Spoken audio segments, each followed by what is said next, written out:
अस्सलामुअलैकुम। हम सब न्यूज़ में खुशामदीद। शामिल करेंगे अब तक की अहम खबरें। Chief justice of Pakistan justice Saqib Nisar ने वाज़ेह किया है कि आम इंतखाबात 2018 किसी सूरत ताख़ीर का शिकार नहीं होने देंगे।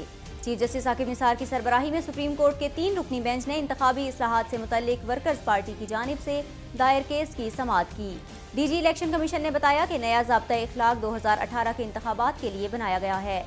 दरख्वास्त गुजार के वकील ने कहा कि इलेक्शन कमीशन खुद को बेबस समझता है, जिस पर चीफ जस्टिस ने रिमार्क्स दिए कि इलेक्शन को किसी सूरत ताख़ीर का शिकार नहीं होने देंगे। साबिक वजीर आजम नवाज शरीफ का कहना था कि कौन था जो मुल्क को अंधेरों में डुबो गया, जब तक हमारी हुकूमत थी सब ठीक था। आइए इस हवाले से देखते हैं हम सब टीवी की ये रिपोर्ट। एहतसाब अदालत के बाहर सहाफ़ी की जानिब से नवाज शरीफ से लोड शेडिंग से मुतल्लिक सवाल किया गया तो उन्होंने लोड शेडिंग की जिम्मेदारी लेने के बजाय अपने तरक्याती मंसूबे गिनवा दिए। उनका कहना था कि हम अपने किए के जिम्मेदार हैं, हम तो सब कुछ ठीक ठाक छोड़ कर गए थे। आखिरी दिनों में शहबाज शरीफ और शाहिद खाकान अब्बासी ने बहुत सारे मंसूबों का इफ्तिताह किया। ख्वाहिश थी वज़ीर आज़म लाहौर, मुल्तान और सक्खर मोटरवे का इफ्तिताह करते, लेकिन बनाने वालों ने ताख़ीर कर दी। कौन था जो रोशनियां वापस लाया और कौन था जो मुल्क को अंधेरों में डुबो गया। नवाज शरीफ ने कहा कि क्या ये काम किसी माजी की हुकूमत ने किए? क्या मोटरवे पर किसी और हुकूमत का नाम लिखा है? क्या किसी और हुकूमत ने मोटरवे बनाई? हस्पताल, कॉलेज, यूनिवर्सिटियां अलग अलग हैं। विफाक और पंजाब में 39 मेगा मंसूबे शुरू किए गए। गवादर कोयटा सड़क बनाई और नीलम जेहलम और तरबेला 4 को मुकम्मल किया गया। साबिक वज़ीर आज़म ने कहा कि चित्राल में बिजली भी आ गई है, पावर प्लांट भी लग गया है। चित्राल वाले पहले आ ही नहीं सकते थे, अब सुरंग सारा साल खुली रहती है। हम तो नैब कोर्ट में फंसे हैं, वरना आपको लवारी टनल की सैर कराते। लवारी टनल पहले साल में 6 माह बंद रहती थी, पर लवारी टनल से अब 4 घंटे सफर कम हो गया है। इंतखाबात 2018 के लिए आज से कागजात नामजदगी वसूल और जमा कराने का अमल शुरू हो गया और ये सिलसिला 8 जून तक जारी रहेगा। तफसीलात के लिए देखते हैं हम सब टीवी की ये रिपोर्ट। इंतखाबात 2018 के लिए आज से कागजात नामजदगी वसूल और जमा कराने का अमल शुरू हो गया है और ये सिलसिला 8 जून तक जारी रहेगा। तमाम सूबों के सूबाई इलेक्शन कमीशन के दफातर से कागजात नामजदगी फॉर्म वसूल किए जा सकते हैं और इब्तदाई तौर पर नामजदगी फॉर्म हासिल करने में सबसे तेज़ी सिंध में देखी गई। इलेक्शन कमीशन के कराची में वाक़ सूबाई दफ्तर से कौमी असम्बली के हल्का NA 246 के लिए chairman peoples party Bilawal Bhutto Zardari के लिए कागजात नामजदगी हासिल कर लिए गए। MQM के साबिक रुकन सूबाई असम्बली अवैस शाह ने NA 244 के लिए कागजात नामजदगी हासिल किए। जमात इस्लामी के हारून सरफराज ने NA 241, जबकि मोहम्मद खान अवान ने PS 96 के लिए कागजात नामजदगी फॉर्म हासिल कर लिए। फंक्शनल लीग के साबिक MPA Laxman Das, peoples party के रहनुमा रमेश कुमार और तहरीक इंसाफ की तरफ से डॉक्टर पहलाज राम ने अक़लियती निशिस्त पर फॉर्म हासिल किए। कागजात नामजदगी फॉर्म हासिल करने वालों में मुस्लिम लीग नून के रहनुमा खेलदास कोहिस्तानी, जबकि रहनुमा पीपल्स पार्टी सुरैया जतोई के बेटे ने अपनी वालिदा के लिए खवातीन की मखसूस निशिस्त पर फॉर्म हासिल किया। इलेक्शन कमिश्नर सिंध का कहना है कि आला अदलिया के फैसले के बाद कागजात नामजदगी फॉर्म का इजरा आज से जारी है। सियासी जमातें अपने उम्मीदवारों की तरजीही फहरिस्त 8 जून तक जमा करा सकती हैं। पेशावर में इलेक्शन कमीशन के दफ्तर से इंतखाबात 2018 के लिए कागजात नामजदगी की वसूली का अमल शुरू हो गया। सूबाई इलेक्शन कमिश्नर का कहना है कि पेशावर में 20 रिटर्निंग अफसरान फ़राइज़ सर अंजाम दे रहे हैं, जबकि सेशन जज Anwar Ali Khan district and returning अफसर के फ़राइज़ सर अंजाम दे रहे हैं। सूबाई इलेक्शन कमिश्नर ने हिदायत की है कि उम्मीदवार कागजात नामजदगी 8 जून तक वसूल और जमा करा सकते हैं। रेहाम खान ने अपनी किताब लिखने के लिए मुस्लिम लीग नून के सदर शहबाज शरीफ से पैसे लेने और उनसे या साबिक वज़ीर आज़म नवाज शरीफ की साहबजादी मरियम नवाज से मुलाकात की तरदीद करते हुए कहा है कि वो इल्ज़ामात लगाने वालों के खिलाफ अदालत में जाएंगी। आइए इस हवाले से देखते हैं हम सब टीवी की ये रिपोर्ट। निजी टीवी चैनल को दिए गए एक इंटरव्यू में रेहाम खान का कहना था कि उन्होंने किताब लिखने के लिए शहबाज शरीफ से पैसे लिए और ना ही कभी उनकी शहबाज शरीफ या मरियम नवाज से मुलाकात हुई। इल्ज़ामात लगाने वालों के खिलाफ अदालत जाऊंगी। रेहाम खान ने पाकिस्तान तहरीक इंसाफ के चेयरमैन और अपने साबिक शौहर इमरान खान पर तनकीद करते हुए कहा कि वो आइन के आर्टिकल 62 पर पूरा नहीं उतरते। उन्होंने उनके साथ निकाह को छुपाकर 2 माह तक झूठ बोला। साथ ही उनका कहना था कि जो निगरान वज़ीर आला का नाम नहीं दे सका वो मुल्क क्या चलाएगा। अपनी किताब की इशाअत के हवाले से रेहाम खान का कहना था कि उनकी किताब से इलेक्शन को क्या खतरा, जो तारीख बेहतर लगी उस वक्त किताब मंजर आम पर आ जाएगी। रेहाम खान ने यह बयान एक ऐसे वक्त में दिया है जब 2 जून को तहरीक इंसाफ के मरकजी तर्जुमान फवाद चौधरी ने ट्विटर पर अपने पैगाम में कहा था कि रेहाम खान की किताब की तसनीफ़ व इशाअत का सारा ड्रामा हकीकी अपोजिशन को गिराने के लिए रचाया गया है। फवाद चौधरी का कहना था कि रेहाम खान की मुलाकातों के सारे सबूत मिल गए हैं कि वो कब, कहाँ, किससे और किसके जरिए मिली। फवाद चौधरी के मुताबिक रेहाम खान ने मरियम नवाज से मुलाकात की, जिसका एहतमाम एहसान इकबाल ने करवाया।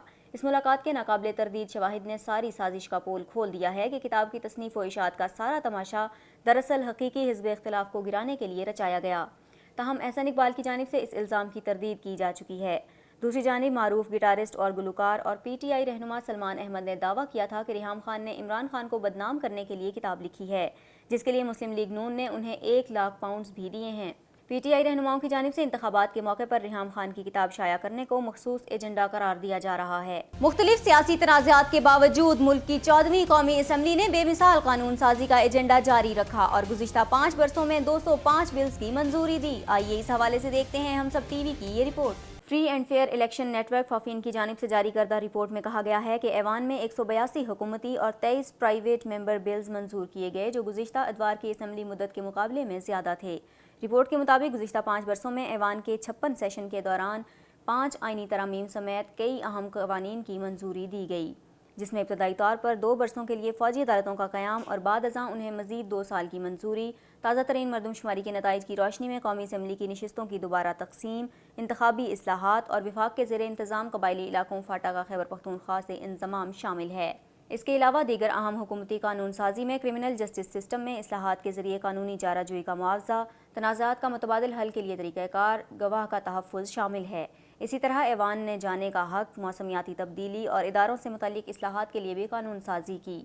रिपोर्ट में बताया गया है कि कानून साजी के अलावा ऐवान ने खारिजी अमूर, मईशत, अंदरूनी सिक्योरिटी, सेहत, तालीम और दीगर मामलात पर 209 करारदादों को भी मंजूर किया। इसी तरह गुज़िश्ता असम्बली की रवायत को बरकरार रखते हुए ऐवान ने 23 प्राइवेट मेंबर बिल्स को भी पास किया, जबकि ऐवान ज़ेरी में कुल 237 प्राइवेट मेंबर बिल्स पेश किए गए। पार्लिमानी जमातों के दरमियान मुत्तहिदा कौमी मूवमेंट प्राइवेट मेंबर कानून साजी को मुतारिफ कराने में सबसे ज़्यादा पेश रही और इसके कानून साजों के तकरीबन 1/3 बिल्स को स्पॉन्सर किया गया। पाकिस्तान मुस्लिम लीग नून के कानून साजों ने 53, पाकिस्तान पीपल्स पार्टी ने 33 और पाकिस्तान तहरीक इंसाफ के कानून साजों ने 26 प्राइवेट मेंबर्स बिल्स को स्पॉन्सर किया। रिपोर्ट में बताया गया कि इस मुद्दत के दौरान कानून साजों की जानिब से 13,912 सवालात उठाए गए, जबकि 533 पर तवज्जो दिलाओ नोटिस और 45 पर बहस की गई। इसके अलावा 16 पार्लिमानी पार्टीज़ की 56 खवातीन और 138 मर्दों पर मुश्तमिल 194 कानून साजों ने ऐवान में अपने सवाल करने का हक इस्तेमाल किया और खवातीन कानून साजों ने 7,909 और मर्दों ने 6,003% सवालात किए, जबकि हुकूमत की जानिब से कुल 13,912 सवालात में से 10,926 का जवाब दिया गया और 2,977 सवालात पर जवाब नहीं दिया गया। रिपोर्ट के मुताबिक मुल्क की 14वीं कौमी असम्बली ने कुछ बामायनी इस्लाहात मुतारिफ करवा कर 18वीं आईनी तरमीम को मंजूर किया। इसी तरह पब्लिक अकाउंट्स कमेटी की साख्त को तब्दील करके इसकी नुमाइंदगी सेनेट को दी गई, ताकि माली नज़्म ज़ब्त के मामले में पैनल को ज़्यादा मजबूत बनाया जा सके। सुप्रीम कोर्ट ऑफ पाकिस्तान ने साबिक वजीर दाखिला और पाकिस्तान पीपल्स पार्टी के रहनुमा रहमान मलिक की जानिब से मराहत वापस करने पर उनके खिलाफ दायर तौहीन अदालत की दरख्वास्त निपटा दी।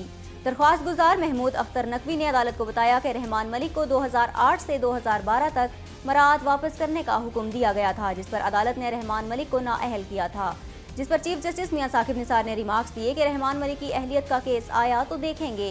बाद अज़ां अदलिया ने रहमान मलिक की जानिब से मराहत वापस करने पर तौहीन अदालत की दरख्वास्त निपटा दी। अदालती फैसले पर रहमान मलिक का कहना था कि इंसाफ मिलने पर अदालत का शुक्रगुजार हूँ और साथ ही अदालत से इस्तदा की कि महमूद अख्तर नकवी पर पाबंदी आयद की जाए। आयशा अहद ने वजीर आला पंजाब शहबाज शरीफ के साहबजादे हमजा शहबाज और दामाद अली इमरान के खिलाफ जनूबी छावनी थाने में दरख्वास्त जमा करा दी। दरख्वास्त के मुताबिक आयशा अहद का कहना है कि हमजा शहबाज और अली इमरान ने खाली स्टैम्प पेपर पर साइन कराना चाहे थे। आयशा अहद का मजीद कहना था कि हमजा शहबाज के गुंडे उनके घर से लैपटॉप, निकाहनामा और दस्तावेजात भी चोरी करके ले गए। पुलिस का कहना है कि कानूनी कार्रवाई के लिए दायर दरख्वास्त का जायजा लिया जा रहा है। आम इंतखाबात से कबल मुल्क की 2 बड़ी सियासी जमातों पाकिस्तान मुस्लिम लीग नून और पाकिस्तान तहरीक इंसाफ को इस्लामाबाद में टिकटों की तकसीम में अंदरूनी इख्तलाफात का सामना है। आइए इस हवाले से देखते हैं हम सब TV की ये रिपोर्ट। आम इंतखाबात से कबल मुल्क की 2 बड़ी सियासी जमातों पाकिस्तान मुस्लिम लीग नून और पाकिस्तान तहरीक इंसाफ को इस्लामाबाद में टिकटों की तकसीम में अंदरूनी इख्तलाफात का सामना है। ज़राए के मुताबिक इस्लामाबाद की नशिस्तों पर टिकटों की तकसीम में ये दोनों सियासी जमातें अंदरूनी इख्तलाफ का शिकार हैं, तो वहीं पाकिस्तान पीपल्स पार्टी में कोई गिरोहबंदी नहीं है और पार्टी को शायद कौमी असम्बली की 3 नशिस्तों के लिए मौजूद उम्मीदवार मिल गए हैं।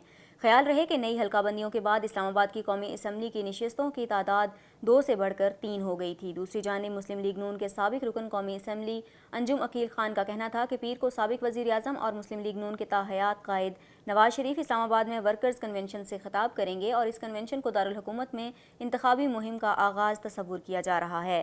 ज़राए का कहना था कि मुस्लिम लीग नून की मरकज़ी क़यादत ने पार्टी के अंदरूनी इख्तिलाफ़ात का नोटिस ले लिया है और अपने मुकामी रहनुमाओं को हिदायत की है कि वो वर्कर्स कन्वेंशन में शिरकत करें। इस हवाले से गुज़िश्ता रोज़ अंजुम अकील और डिप्टी मेयर सैयद ज़ीशान नकवी के दरमियान मुलाकात भी हुई और मुख्तलिफ मामलात पर तबादला ख्याल किया गया। ज़राए का कहना था कि मुस्लिम लीग नून की मरकज़ी क़यादत कौमी असम्बली के हल्का NA 54 के लिए अंजुम अकील को टिकट देना चाहती है, क्योंकि उनका मानना है कि ये तहरीक इंसाफ के असद उमर को सख्त मुकाबला देंगे। ताहम मुस्लिम लीग नून को NA 53 और NA 54 में टिकट देने के मामले पर अंदरूनी इख्तिलाफात का सामना है, क्योंकि दो डिप्टी मेयर सैयद ज़ीशान नकवी और आज़म खान खुलकर पार्टी मुतवक्किल फैसले की मुखालफत कर रहे हैं। इस हवाले से एक हालिया प्रेस कॉन्फ्रेंस के दौरान मुस्लिम लीग नून की मुकामी क़यादत ने मुतालबा किया कि NA 54 के लिए सैयद ज़ीशान नकवी और मखसूस नशिस्तों पर मुंतखब होने वाले साजिद अब्बास को NA 53 से टिकट दिया जाए। टिकट की तकसीम के हवाले से बात की जाए तो पाकिस्तान तहरीक इंसाफ भी इसमें तकसीम नजर आ रही है और ज़राए का कहना था कि PTI के सरबराह अपने पुराने साथी आमिर कियानी को NA 53 से टिकट देना चाहते हैं। ताहम PTI की मुकामी क़यादत का ख्याल है कि इस हल्के से चौधरी इलियास मेहरबान को टिकट देना चाहिए, क्योंकि 2013 के इंतखाबात में उन्होंने मुस्लिम लीग नून के उम्मीदवार तारिक फजल चौधरी के मुकाबले में 57,000 से ज़ायद वोट लिए थे। इसके अलावा मुकामी क़यादत के मुताबिक टिकट के लिए दूसरा इख्तियार MCI में अपोजिशन लीडर अली ऐवान भी हो सकते हैं। चीफ जस्टिस ने शहबाज शरीफ का जवाब मुस्तरद करते हुए कहा है कि आपके जवाब से मुतमईन नहीं है। आइए इस हवाले से देखते हैं हम सब टीवी की ये रिपोर्ट। चीफ जस्टिस ने कहा कि जिन अफसरान को लाखों की मराहत दी गई, इनसे एक एक पाई वापस होगी। पैसों की वापसी के आप जिम्मेदार हैं। अगर पैसे वापस नहीं किए गए तो आपको नोटिस जारी करेंगे। खजाना आपके हाथ में था, आप इसके अमीन थे। ये पैसा वापस आना चाहिए। आप करें या जिन लोगों ने ये पैसा लिया वो वापस करें। शहबाज शरीफ ने कहा कि आप मुझे कल बुला लें, मैं तफसील लेकर आऊँगा। चीफ जस्टिस ने जवाब दिया कि मैं आपके एहतसाब के लिए नहीं बैठा, एहतसाब के लिए कोई और अदारा है, वो अपना काम करेगा। शहबाज शरीफ ने कहा कि मेरे खिलाफ करप्शन का एक धेला भी निकल आए तो सज़ा के लिए तैयार हूँ।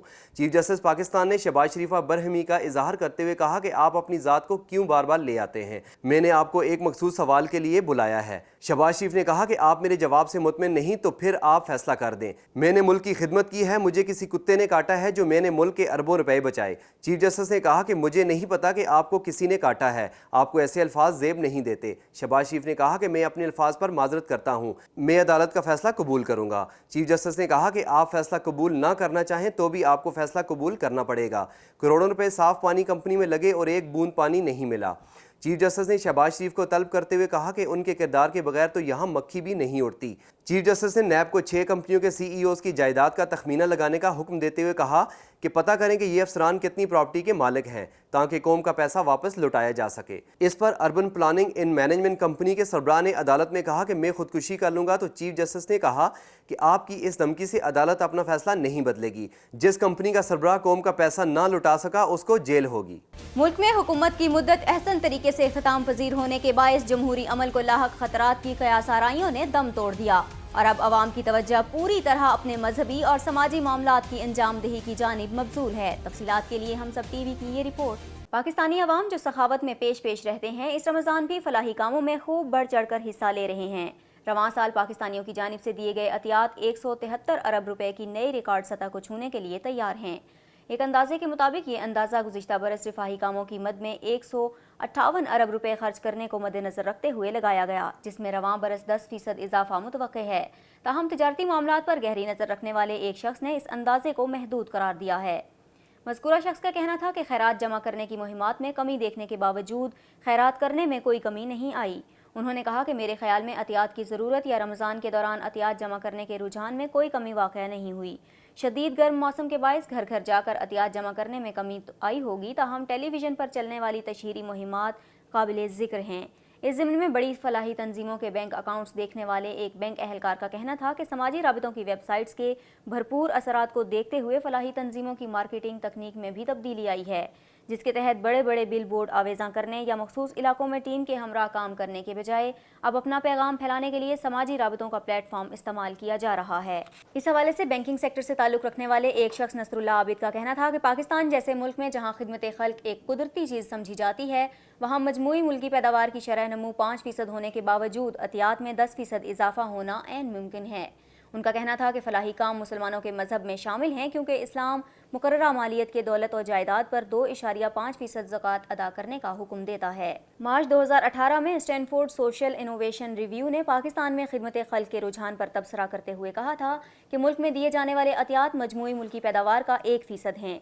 इस हवाले से पाकिस्तान मतमूल ममालिक की फहरिस्त में खड़ा नजर आता है, जैसे बरतानिया मजमूई मुल्की पैदावार का 1.3%, कनाडा 1.2% फलाही कामों की मद में खर्च करता है, जबकि भारत के मुकाबले में पाकिस्तान में फलाही कामों की मद में खर्च की जाने वाली रकम 2 गुना से भी ज्यादा है।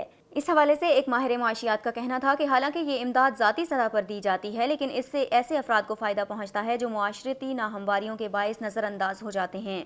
उनका मजीद कहना था कि इस बात से कतई नज़र के अवाम की जानिब से रफाही कामों का ये सिलसिला वसी पैमाने पर किया जाता है, हुकूमत इसमें मुदाखलत से गुरेज करती है।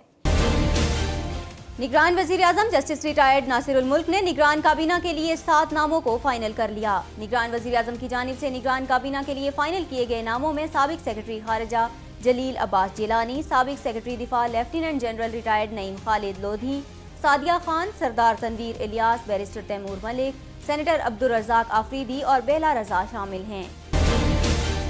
अमरीकी सदर डोनाल्ड ट्रंप के वकील रोडी जोलियानी ने कहा है कि डोनाल्ड ट्रंप शायद अपने आप को माफ कर दें, वो ऐसा इख्तियार रखते हैं लेकिन करेंगे नहीं।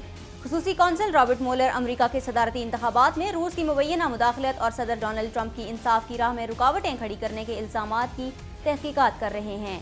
डोनाल्ड ट्रंप के वकील रोडी जोलियानी ने ये बात अमरीकी चैनल ABC को दिए गए एक इंटरव्यू में कही।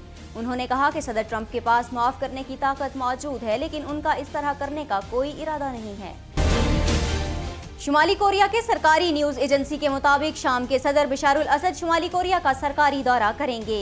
2011 में इक़्तिदार में आने के बाद शुमाली कोरिया के रहनुमा किम जोंग उन पहली बार किसी रियासत के सरबराह की मेजबानी करेंगे। ख्याल रहे कि शुमाली कोरिया के रहनुमा किम जोंग उन ने हाल ही में सिफारती सरगर्मियों का आगाज किया है। उन्होंने गुज़िश्ता माह चीन के सदर शी जिनपिंग से भी मुलाकात की थी और उम्मीद की जा रही है कि वो अमेरिका के सदर डोनाल्ड ट्रंप के साथ 12 जून को मुलाकात करेंगे। अक़वाम मुत्तहिदा के इदारा बराए इंसानी हुकूक ने खबरदार किया है कि अमेरिका के सदर डोनाल्ड ट्रंप की हालिया मुआशी पॉलिसियों की वजह से अमेरिका में गुर्बत का तनासुब तेजी से बढ़ रहा है। अक़वाम मुत्तहिदा के खुसूसी इदारा बराए इंतहाई गरीब फिलिप एलिस्टन ने मुतल्लिका हुकाम पर जोर दिया है कि अमेरिका के गरीब तबकों को मजीद दीवार से लगाने के बजाय उन्हें सेफ्टी नेट में शामिल करके समाजी तहफ़्फ़ुज़ फराहम किया जाए और उनके मसाइल के सद्देबाब के लिए मौसर हिकमत अमली वाज़े की जाए। कुवैत की हुकूमत ने भारत से फल और सब्जी की दरामद पर पाबंदी आयद कर दी। हुकूमत कुवैत की वजारत तजारत के मुताबिक कुवैत की फूड सेफ्टी कमेटी ने भारत से दरामद फल और सब्जी में निपा वायरस की मौजूदगी की रिपोर्ट पर पाबंदी की तजवीज़ दी थी। कुवैती फूड सेफ्टी कमेटी के मुताबिक भारत की रियासत केरला और जनूबी भारत में निपा वायरस की वबा फैल रही है और निपा वायरस इंसान और जानवर दोनों के लिए ही खतरे का बायस है। लीड्स टेस्ट में इंग्लैंड ने पाकिस्तान को 1 इनिंग्स और 55 रन से शिकस्त देकर 2 मैचेस की सीरीज 1-1 से बराबर कर दी। पाकिस्तान के अजहर अली 11, हारिस सुहेल 8, असद शफीक 5, सरफराज अहमद 8 और शादाब खान 4 रन बनाकर आउट हो गए। इमामुल हक और उस्मान सलाहुद्दीन बमुश्किल 30 का हिस्सा अबूर कर सके। इनिंग्स की शिकस्त के बाद 2 मैचेस की सीरीज 1-1 से बराबर हो गई है। इंग्लैंड के जॉस बटलर को मैच का जबकि पाकिस्तान के फास्ट बॉलर मोहम्मद अब्बास को सीरीज का बेहतरीन खिलाड़ी करार दिया गया है। और अब बात करेंगे मौसम की। मुल्क के बेशतर इलाकों में मौसम शदीद गर्म और खुश्क रहेगा। अगले चंद रोज के दौरान मुल्क के बेशतर इलाके शदीद गर्मी की लपेट में रहेंगे। पंजाब के नीम पहाड़ी इलाकों खैबर पख्तूनख्वा और कश्मीर में दर्जा हरारत 40 डिग्री सेंटीग्रेड से ज्यादा, जबकि अंदरूने सिंध, जनूबी और वस्ती पंजाब और मशरकी बलोचिस्तान में दर्जा हरारत 50 डिग्री सेंटीग्रेड तक रहने का इम्कान है। हम सब न्यूज से अब तक के लिए इतना ही। मजीद खबरों और अपडेट्स के लिए विजिट कीजिए humsab.tv।